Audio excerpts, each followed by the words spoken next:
प्रभात Panigrahi CPM Bhubaneswar. आज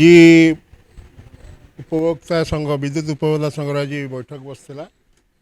जो भाई भाव में टाटा पावर को नेला परे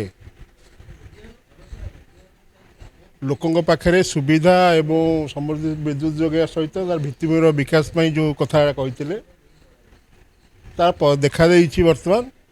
ताकर एकमात्र एजेंडा होची गरीब लोक मानू विद्युत ना केमती लुट करवा।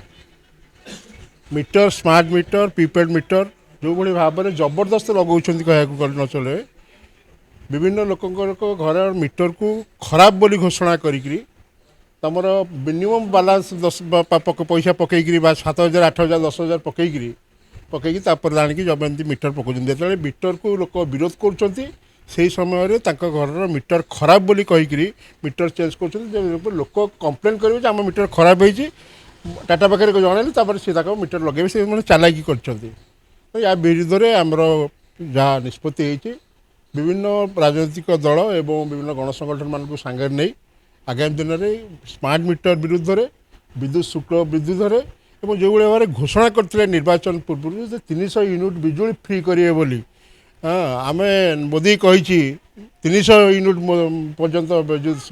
फ्री दब बोली देखागला विद्युत फ्री के बदल में स्मार्ट मीटर ना लोक लुटियापाई एवं पुणी निष्पत्ति कर विद्युत शुल्क को आहरी वृद्धि करने विरुद्ध में आगामी दिन में आंदोलन संगठित करने आज निष्पत्ति आम परवर्ती आंदोलन करी विरुद्ध में जोरदार आंदोलन करने निष्पत्ति देखा सारा ओडिशा रे विभिन्न जगार आपंकर विशेषकर सोशल मीडिया माध्यम तो माने मुख्य मेन स्ट्रीम मीडिया किसी देखानी गुड़ाक सब सोशल मीडिया माने जो देखते मीटर गुड़ाक जो भाव में पुणा मीटर बिल नुआ मीटर बिल आलापर जो भाव में लुट करुच्ची टाटा देखते और विभिन्न जगार मीटर को फोपाड़ी आंदोलन संगठित कराई ये आंदोलन को सारा ओडिशा रे विशेष करके स्मार्ट मीटर विरुद्ध में गोटे बृहत्तर आंदोलन संगठित करने। Hemant Kumar secretary general RJD Odisha.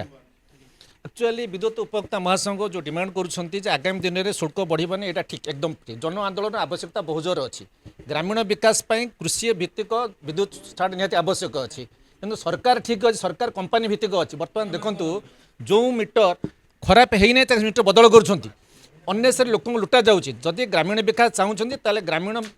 विकास हवा संगे संगे केवीएच की भी स्कोप देवा दरकार अच्छे तेणुक कृषि भित्तिक शिल्प भित्तिक सब्सिडी किसी ना सब्सिडियरी बिजुली आवश्यक प्रथम द्वितीय कथा है एग्रिकल्चर केवीएच कौन व्यवस्था आपंकर ना से कौन प्रकार जो आसूँ कोल्ड स्टोर फेल्युअर हम तेणुक बर्तमान कथा हूँ जदि मीटर आपंकर खराब होना से कंपानी मीटर बदलू तेणुक सरकार कंपानी प्रीतिर अच्छा आगामी दिन में आम डिमांड करुँ विद्युत उपभोक्ता महासंघ तरफ शुल्क किपर न बढ़ साधारण लोक केमती समस्ते बिजुली पाइपर और सरकार डायरेक्ट यहाँ परिचालन करूँ नो भाया मीडिया कंपानी की प्रीति बढ़े कंपानी को हाथ बारिश करूँ ना यह मोर डिमांड आगामी दिन में जदि नहब घोर लड़े हम जन आंदोलन आवश्यकता अच्छे सरकार दायी जन आंदोलन कौन जन आंदोलन होनी से सरकार दायी संपूर्ण रूप सरकार दायी जी थे सी सी भी अच्छा है डिमांड खेले कौन है आप कागज पत्र अच्छे आम कौन तो सफर रोचु ना डिमांड सब कागज पत्र कि प्रैक्टिकल आम कहीं पाऊनु।